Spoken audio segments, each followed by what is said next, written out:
I'm going to share a couple things with you about high school not too long ago.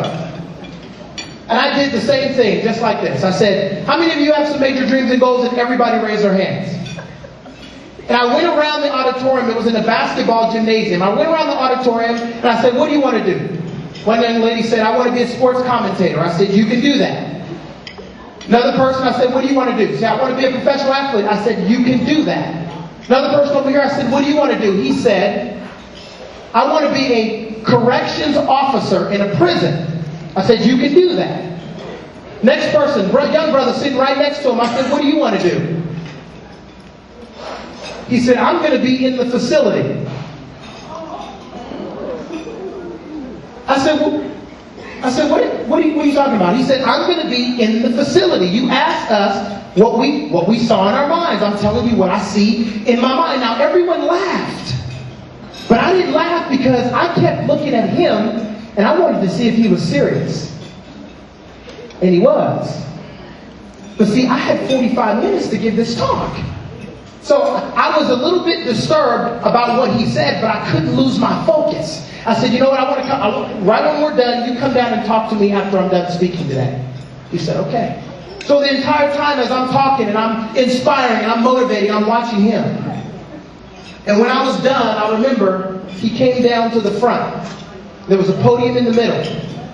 And he didn't come down by himself. It was like 100 other students came down because they wanted to see what I was going to say to this young man. So what I did, I tried to kind of bridge myself between him and the students so that we can have an intimate conversation, Rob.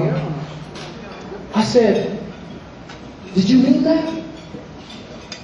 He said, well, you asked me what we saw and I told you. Now see, I knew it was something deeper than that. I knew it wasn't just him saying that. I said, you know what? I said, who do you live with, man? He said, I live with my grandparents. I said, where's your mom? He said, she's on crack. I said, where's your dad? As he was trying to be strong, he was trying to be hard, and I saw his lips starting to shiver. He wanted to break down, but there was too many people behind him. He couldn't do it in front of his classmates. I said, where's your dad? He said, he's in prison. I said, let me tell you something, man. I said, your life has meaning. I said, you can do anything you put your mind and your heart to do. Look at you. You're handsome, you're strong, you're young, you're articulate, you're looking me in the eye, you have great communication skills. Your life has meaning. I said, take your cell phone off your belt. He took it off. I said, put my number in your cell phone. I said, put my number in your cell phone, I'm going to put mine in yours. We're going to talk. We're going to communicate. I said, there are days when you want to go off, huh? He said, yeah. I said, sometimes you feel like you're a time bomb, huh? He said, yes. I said, sometimes you want to just snap. He said, yes. I said, it's because of the cards that you have been dealt, right? He said, yes. I said, I feel you. He said, what do you mean you feel me? I said, because my grandparents raised me. And then once my grandparents were too old to raise me, there's a white family that came along and took me under their wing and raised me for 5 years. But I was always angry because my parents weren't there. And I remember finding my dad on the couch in 1992. Dead of a heart attack with 2 crack rocks in his hand. I know the anger, but you're right. You can do something special. You can use that anger to touch other people's lives. I shook his hand, gave him love, we bumped, I walked out. I got to the parking lot. I called him right away because I wanted him to know that I was serious. I wanted him to know that I wasn't just talking.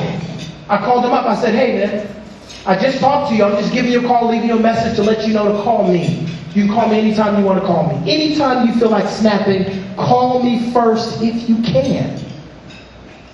Never called me back. 3 weeks later, called him again. Left him a message. Rob never called back. I called him back a month later just to touch bases with him. Left him a message, never called back. Well, 3 weeks later, he called me back. He said, I got 2 minutes. I'm in jail.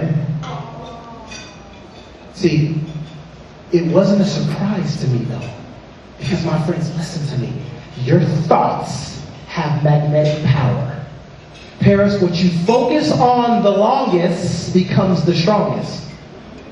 What you focus on, you will reproduce. So right now, while you're in high school, yes, it's important. Go to class, get good grades, do your homework. You hear all that stuff. We know that. That's given. But There's one thing that we forget to tell you sometimes.